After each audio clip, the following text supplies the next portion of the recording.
What's going on, guys? What would Vinny do? Glad to be back.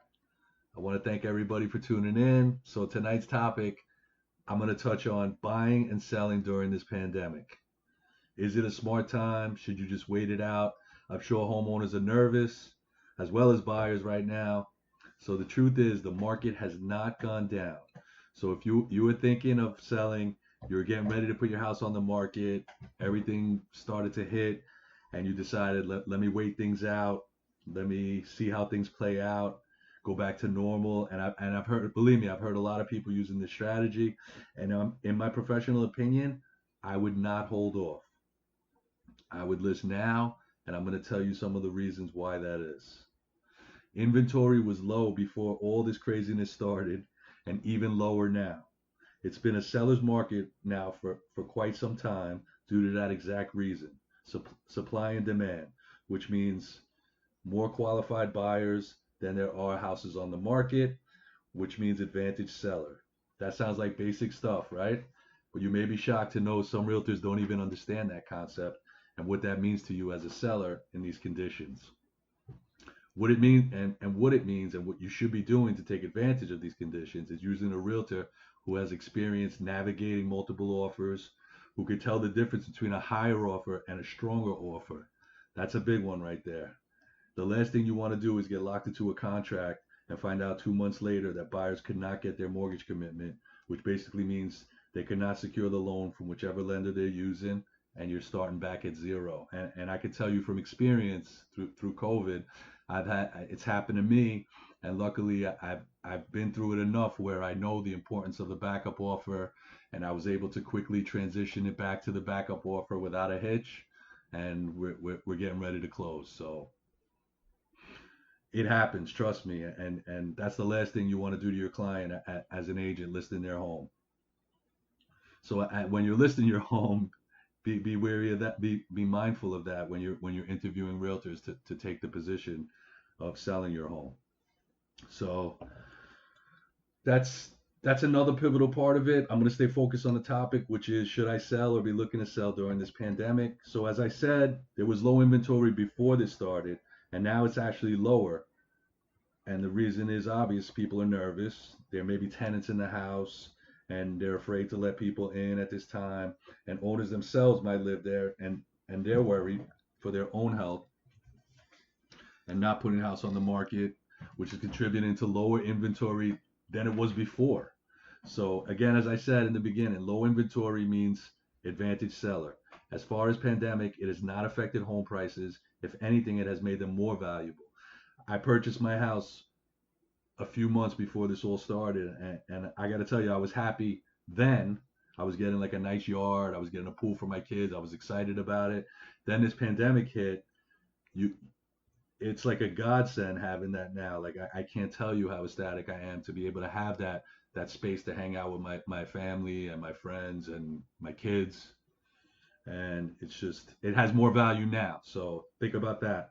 And a lot of people are thinking about that, and that's something you need to be mindful of. So if the house you're thinking of selling is vacant, to me it's 100%. You will benefit from listing it sooner than later. Put it on the market.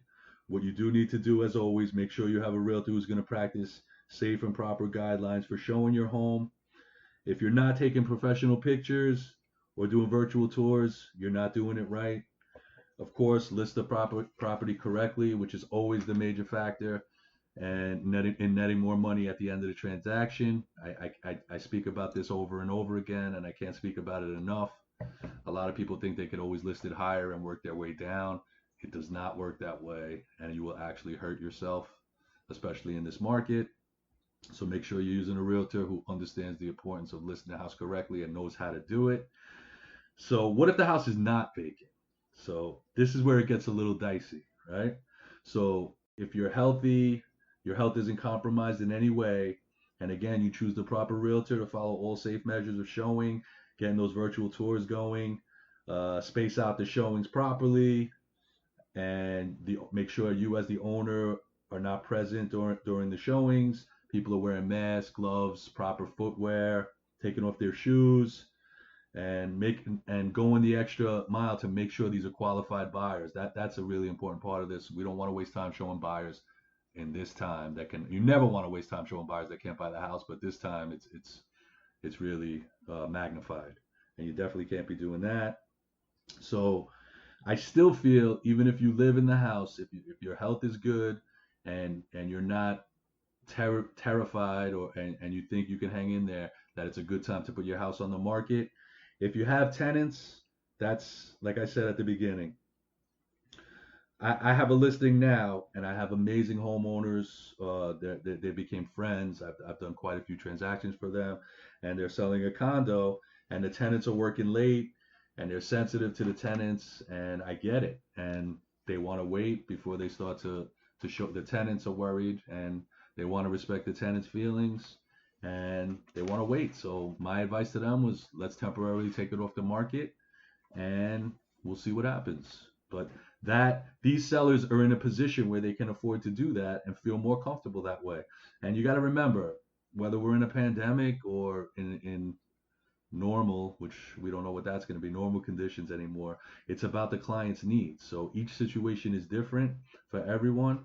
So I'm going to sum it up like this. If the house is vacant, do I think you should list right now? 100%.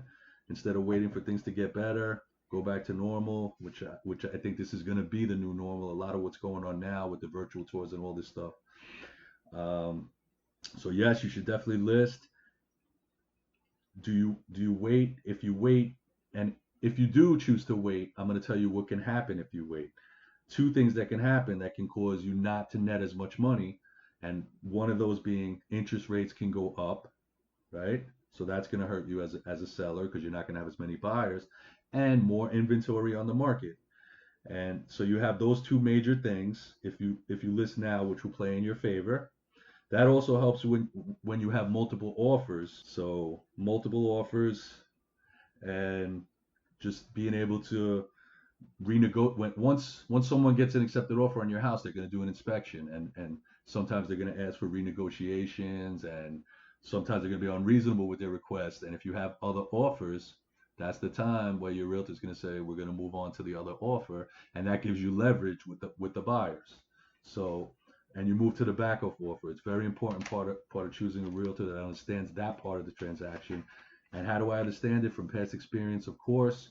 So vacant, no brainer. List now. You live in the house. If you're healthy and able to remove yourself for showings and work with experienced realtor who knows how to do quality virtual showings and get your house shown in proper, safe manner, I think you should definitely list. Again, sooner than later, and you will do very well and be glad you did. Tenant occupied, definitely toughest of all three scenarios, and I would say that depends on a lot of factors and we need to be handled on a case by case basis to make proper assessment. So yes, if you can list your house and do it safely right now, it's great time. And as I said, things can change very quickly, so you definitely don't want to miss an opportunity before you as a seller. So now I'm going to touch on the buy side a little bit and how so if I feel it's a great time as a seller, that normally means it's not a good time for buyers, right? So which has been the case for a while before any of this COVID stuff started. So shockingly enough, I think it's actually is a good time for buyers as well. And COVID might have actually created some opportunities for buyers as well. You may need to look really hard to see them, but that's what you got me for. So the first most glaring, obvious thing that will help buyers is the interest rates being at historic lows, which gives buyers better buying power and in the form of lower monthly payments and helps them afford higher priced homes that they would have probably never been able to afford before this. So that's a great thing for buyers, right? Interest rates historic lows. That's amazing. I refinanced. I took advantage of that. It's definitely something you need to take advantage of. So the second thing that's going on right now that is not so obvious, and I touched on it earlier before when I was explaining to you about sellers and what's going on. So certain situations and certain homeowners cannot physically show. I've called on some listings to show and they said there's tenants, we can't show the property till the lease is up in December, right? So if this is happening with houses that are for sale, think about it. You can't see the house physically. You can only drive by and do a virtual tour, right? So if there's one thing I've heard through all this craziness over and over, it's from buyers since it started is I'll never put an offer on a house without seeing it physically. Virtual tours are not enough. Ironically enough, people meet their spouses online, but a house is where they draw the line. So I had to, I had to, if I had to guess, I would say 90% of people feel that way. Investors buy stuff without even seeing inside, and I've seen them benefit from it so many times. In so many cases, I've seen it turn out well for them. So this is the part as the buyer you're not seeing where you may have opportunity. When you put offer on it, when you put an offer in on a house, that is simply what it is, an offer. It's not a contract.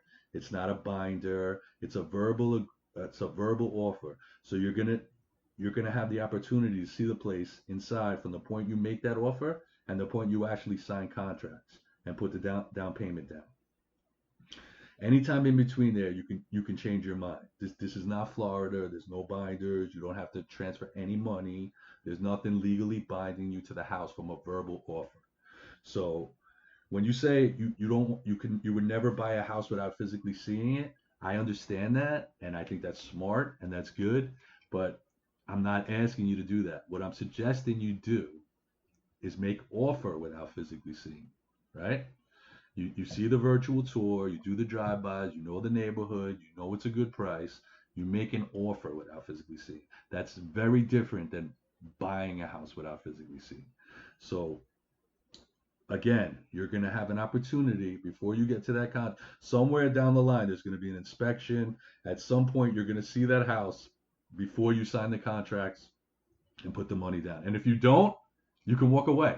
So the offer didn't hurt you. All it did was put the ball in your court, was what you want to do as a buyer, and understand that if people are taking that, if 90% of people have that same mindset, there's not going to be a lot of offers on the house. So that's your opportunity. And if they say a good buyer and you make a good quality offer, not an insulting offer where you're going to do 100,000 less than asking price, but something that's fair, you will have an opportunity to get the house. And that's what you want to do. So, and you're going to see it before you do. You just have to understand the difference. And you need to work with a realtor that either you're working with a realtor that doesn't see that opportunity right now or does not know how to convey it to you. So it's out there. And as a buyer, I really think you should take advantage of it. I'm trying to teach my buyers to take advantage of it. I would do it if I was looking to buy a house. I would take the same approach, and that's it. So if the home is listed and it's unable to be shown physically, and most people don't understand the difference between buying and making an offer, which means they're not getting as many offers. I can't say it again. That puts you in a better position as a buyer. So the seller may accept your offer due to the fact he's not getting as many people who are making offers. So there is why I think if you're a strong buyer, now is a good time for you to have, and you may have some opportunities due to COVID. Interest rates at all-time lows, which help buyers and sellers. More buying power, less monthly payments, win-win. We always like that. And that's about it for today. I hope this has helped you guys with the COVID situation, just to get a little bit better understanding. And if you have any questions, always feel free to reach out, send me an email, whatever you need. I know a lot of people are nervous and unsure. It's definitely scary times. That's why you need a professional now more than ever on the buy side or the sell side. I got a new listing coming up next week, a legal 3-family. It's on a triple lot. It's I'm real excited about it. So if you're a buyer, get in there quickly because I know it's not going to last. And if you're an agent looking for your buyer, let me know. Always co-broken. You know how we do it over here. We co-broke. We co-broke first. We look out for the seller. And it's great to be back. What would Vinny do as always? Thanking all my clients for the trust. You're the reason I get to do what I love. Stay safe. Tune in. See you next week.